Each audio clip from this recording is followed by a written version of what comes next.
Buen día. Reciban un saludo de Alf93. Nos encontramos en diciembre, época en donde celebramos las festividades navideñas y las tradiciones que ya todos conocemos. Sin embargo, ¿alguna vez te has preguntado de dónde surgen estas tradiciones? Y obviamente, como lo marca la temática del canal, no solo hablaremos del origen de estas festividades, sino también de los mitos y leyendas que se cuentan alrededor de estos. Sin nada más que agregar, te presento 4 mitos y leyendas urbanas en torno a la Navidad. Número 4. Coca-Cola diseñó al Santa Claus moderno como parte de una campaña publicitaria. Este es un mito que siempre escuchas en las cenas navideñas. Hace sonar a quien lo dice bastante inteligente y cínico. Excepto que es tonto. Es verdad que Coca-Cola comenzó a usar a Santa en publicidad en 1933.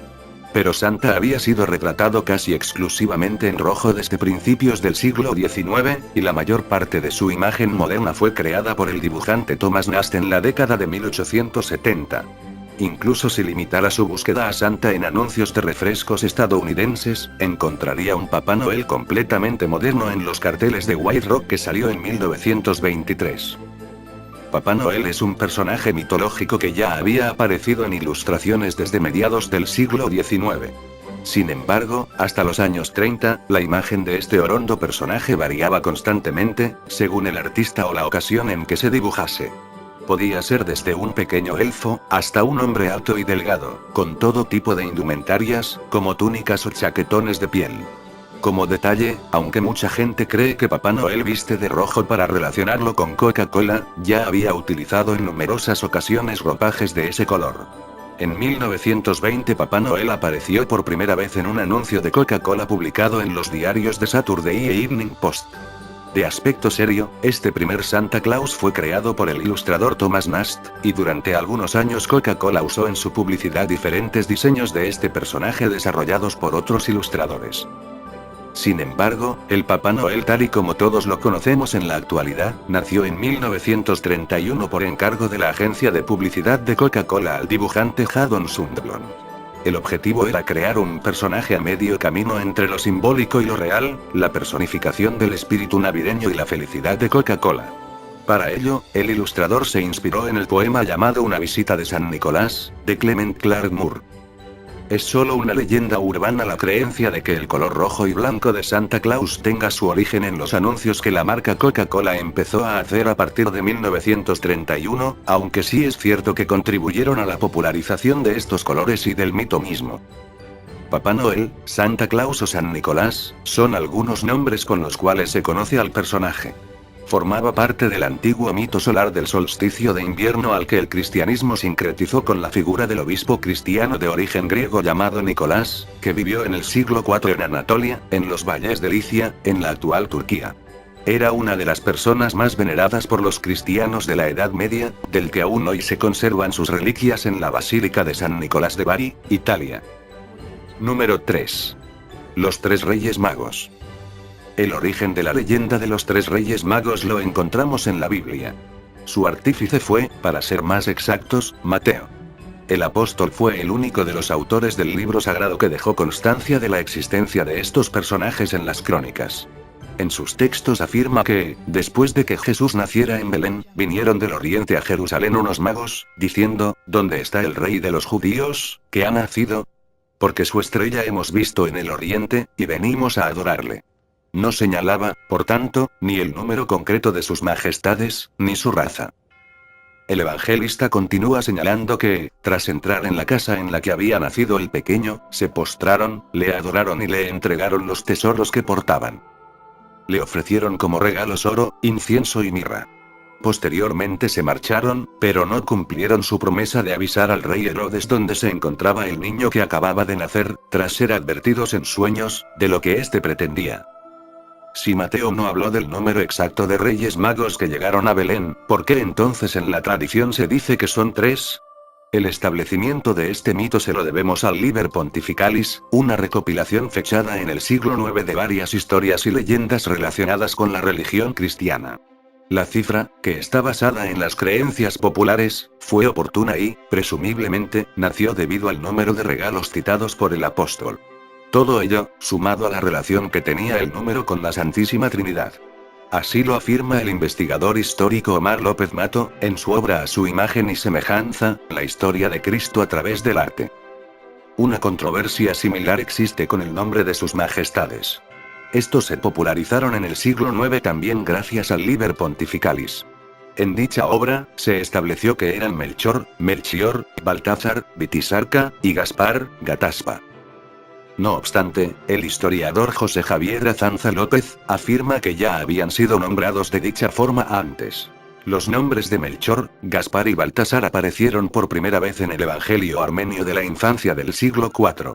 Pero no serían aceptados definitivamente hasta su inclusión en el Liber Pontificalis, fechado a mediados del siglo IX. Otras de las controversias que se han generado a lo largo de los años es la utilización de la palabra magos por parte de Mateo. Sin embargo, son muchos los expertos que consideran que este término tenía otras acepciones en la época. Lo más probable es que fueran sacerdotes y astrólogos originarios de Babilonia o Persia, dado que ambos eran grandes centros astrológicos donde los magos eran una casta sacerdotal con mucha influencia, completa Azanza. Con todo y como sucede en todas las historias con siglos a sus espaldas, también existen algunos autores como Morton Smith que creen que realmente eran hechiceros. Tampoco dice nada Mateo sobre que estos magos fueran reyes. ¿Por qué entonces, la tradición les ha entregado la corona? El culpable de ello es Quinto VII Tertuliano.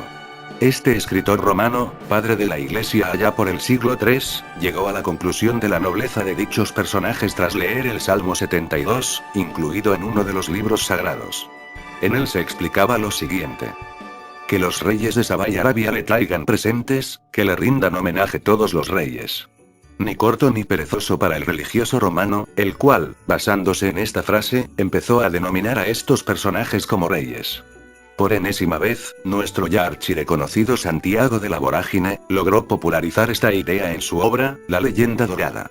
Concretamente, el autor dejó escrito que los magos eran al mismo tiempo reyes y magos y que, en su país de origen, solían subir a la cima de una montaña para observar a los astros. Como podemos observar, el tema de los Reyes Magos y su origen es bastante extenso, así que si este video llega a los 100 likes, hablaremos de este tema en específico en otro video, ya que también se puede considerar como una especie de leyenda urbana. Una vez dicho esto, continuemos. Número 2. Jesús nació el 25 de diciembre. No hay nada en la Biblia sobre la fecha del nacimiento de Jesús, pero el cálculo más temprano, hecho en el siglo II, calculaba que era en marzo. Así que estamos 9 meses tarde en general. No hay referencias bíblicas ni documentales que sugieran que Jesús nació en la madrugada del 25 de diciembre. La vida de Jesús no fue documentada por las autoridades romanas ni por los historiadores de la época. Los recuerdos que quedaron en los testimonios orales del siglo I son alegóricos, simbólicos, ejemplificantes y no históricos. Así lo sostiene el profesor de Historia Antigua de la Universidad de los Andes, Jaime Borja.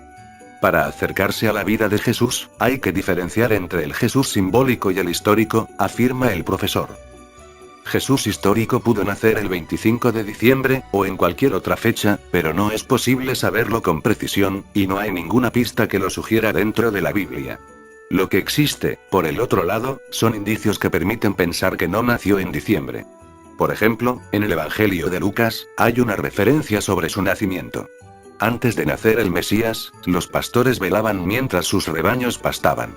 El problema geográfico, evidente para quien conozca el clima en Palestina, es que los pastores no hacían vigilias en invierno por las bajas temperaturas. Las ovejas y los bueyes eran resguardados durante diciembre y enero. Otro argumento para afirmar que Jesús no nació el 25 de diciembre es que los censos romanos, como el ordenado por Augusto que obligó a José y a María de viajar, no ocurrían en invierno. Un censo era una medida impopular. Estaba relacionada con el pago de impuestos y el reclutamiento. Le recordaba a una región inestable como Palestina el poder de los romanos. Entonces, es muy poco probable que se tomara la medida en pleno invierno, cuando el mal clima dificulta desplazarse a las ciudades de nacimiento. La conmemoración litúrgica del 25 de diciembre no está relacionada con el Jesús histórico, ni con el bíblico, sino con las religiones politeístas del Mediterráneo. Según el historiador de las religiones, Mircea Eliade, el 25 de diciembre se conmemoraba el nacimiento de todas las divinidades solares orientales. De la misma forma, Jaime Borja afirma que ese día es el solsticio de invierno y se conmemoraban las fiestas saturnales en Roma, que representaban el triunfo del sol sobre las tinieblas. Lo que ocurrió fue que Jesús reemplazó al dios solar, que derrotaba cada año a las tinieblas. En Roma convivían cientos de tradiciones religiosas del Mediterráneo. Isis, Set, Baal y Hera fueron dioses populares. Los veneraban desde las capas sociales más bajas hasta los emperadores. Constantino, quien vivió del 272 al 337 de nuestra era, antes de convertirse al cristianismo, seguía al Sol Invictus y lo consideraba el fundamento del imperio. La arqueología es rica en pruebas. Las inscripciones dedicadas al Sol son recurrentes en las monedas y los monumentos. Pero su conversión al cristianismo determinó la mezcla de elementos solares en la iconografía y en la liturgia cristiana. Desde entonces, el cristianismo pasó a ser la religión imperial. Los cristianos ya no serían perseguidos, acusados de ateísmo, antropofagia, infanticio y de practicar orgías en las iglesias. Tampoco serían obligados a sacrificar animales en honor a los dioses romanos. El triunfo del cristianismo en Roma implicó que se fijaran cánones y las otras interpretaciones se volvieron heréticas, pero también implicó la incorporación de tradiciones religiosas del Mediterráneo, que se escogieron con mayor orden que durante los primeros años. Con el triunfo se le puso coherencia a corrientes religiosas contradictorias. Según Merced Eliade, el cristianismo de Roma surgió como una concepción religiosa organizada desde la razón, marcada por el pensamiento sistemático de la filosofía griega y mezclada con elementos jurídicos del orden romano, cargada de rasgos religiosos paganos con orígenes antiguos, como la Navidad. Número 1. La terrorífica leyenda del Krampus, el demonio asesino ayudante de Santa Claus. En épocas antiguas, corría el rumor de que una bestia oscura, peluda y con cuernos, se presentaba ante las puertas de las casas cierto día de diciembre para azotar a los niños y raptarlos con sus afiladas garras. Por las noches se podía advertir la presencia del Krampus por el eco de los pasos de sus pezuñas hendidas, y el ruido de sus cadenas de hierro al agitarse. Pero lo más extraño de esta historia es que este ser terrorífico era ayudante de Santa Claus. Se creía en el pasado que este monstruo con patas de cabra, largos cuernos, pelo desgreñado, rostro alargado, semblante malicioso y larga lengua bífida, visitaba la casa de los niños que se portaban mal para castigarlos. Se suponía que les propinaba palizas e incluso los raptaba, llevándoselos con él a su cubil del infierno durante todo un año. Según estas leyendas de hace siglos, si un niño se portaba mal, San Nicolás en su omnisciencia lo sabría, y enviaría en consecuencia a su asociado, Krampus. Se contaba que este oscuro colaborador de cola serpentina que aparecía en los hogares en Navidad para castigar a los niños malos. De este modo, les apalearía con un manojo de varas de abedul, les azotaría con crines de caballo y les metería en un saco o cesto de mimbre para llevárselos al infierno por un año entero. Por si ser bueno para Santa Claus no era suficiente, para los niños traviesos la mala fama y el terrorífico aspecto del Krampus eran capaces de convencerles de que debían portarse bien. De este modo, el Krampus era una leyenda muy útil para atemorizar a los niños más revoltosos. El origen de la leyenda. Los historiadores no están seguros de cuál es el origen exacto de un personaje como el Krampus en el folclore europeo, aunque se cree que al igual que Santa Claus, el Krampus es anterior al cristianismo y tiene su raíz en tradiciones nórdicas y alpinas del paganismo germánico. Como muchos otros personajes de leyenda, como el propio San Nicolás, la imagen del Krampus ha evolucionado con el paso del tiempo y de forma diferente en las diversas regiones, aunque en cualquier caso, Krampus representaba un equilibrio entre la luz y oscuridad, facilitando la armonía entre el bien y el mal. En la noche del Krampus, en alemán Krampusnacht, en la víspera del 6 de diciembre, los niños alemanes se cuidaban bien de no atraer la atención de aquella temible bestia, con la esperanza de que a la mañana siguiente San Nicolás les trajera regalos en su día, Nikolaustag. Según National Geographic, se creía antiguamente que el Krampus era hijo de Hel, en la mitología nórdica. Hel es la hija de Loki, que rige la tierra de los muertos. Su nombre deriva de la palabra alemana Krampen, que significa garra. Comparte rasgos con otras figuras de la mitología griega, como sátiros y faunos, y a menudo se le ha retratado en actitudes lujuriosas en tarjetas de felicitación de finales del siglo XIX, persiguiendo a mujeres de carnes generosas. El mito del Krampus lo encontramos en las regiones alpinas como Austria, Alemania, Hungría, Eslovenia y República Checa, y su leyenda se ha extendido como la pólvora en los últimos tiempos, alcanzando toda Europa e incluso el mundo entero. Así que ya sabes, pórtate bien en esta Navidad. O si no, puede que el Krampus esté detrás de ti en este momento. Eso es todo por ahora. No olviden dar like al video y suscribirse. Activen la campana de notificaciones para que YouTube les indique cada vez que suba un video. No olviden compartir y dar like a la página de Dalf93 oficial en Facebook, donde pueden dejarme sugerencias para próximos videos. Si quieres que te mande saludos, deja un comentario en este video, o puedes mandar tu foto en mensaje privado al Facebook oficial de Dalf93 para que te mande saludos en el próximo video. Se despide su amigo Dalf93, no sin antes desearles una feliz Navidad y un próspero año nuevo. Hasta la próxima.